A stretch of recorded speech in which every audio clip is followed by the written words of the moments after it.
L'info éco avec Capital.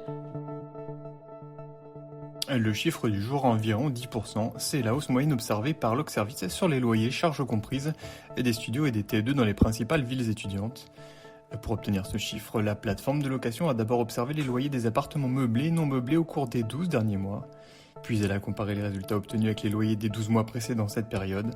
Cette hausse, explique l'Ocservice, est probablement liée à un afflux de biens de type Airbnb traditionnellement plus chers que les locations nues sur le marché classique.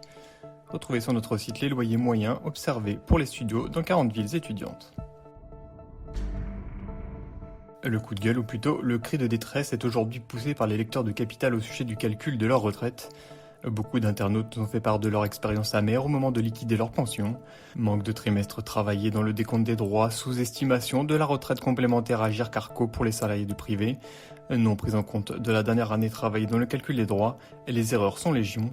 Pour vous aider à identifier ces écueils et ainsi les éviter, Capital a interrogé la Caisse nationale d'assurance vieillesse et la Agirc-Arrco, qui vous disent-ils quelques conseils pratiques.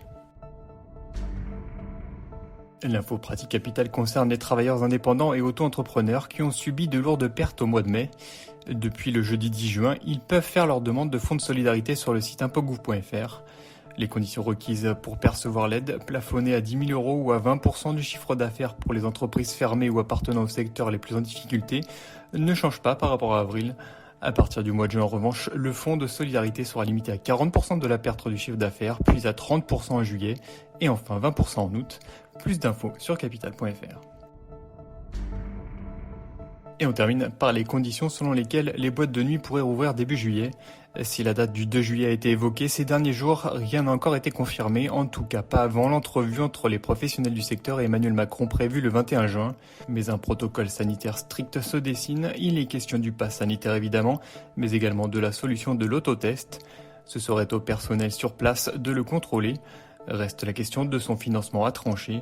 Une jauge de 65% en intérieur et 80% en extérieur pourrait être décidée avec évolution possible d'ici la fin août. Les établissements pourraient accueillir 1000 personnes à l'intérieur et 3000 personnes en extérieur. Enfin, quid du masque, s'il devra rester obligatoire en intérieur en cas de déplacement et de prise de commande. Sur la piste de danse, la question n'a pas encore été tranchée. C'était l'info éco avec Capital.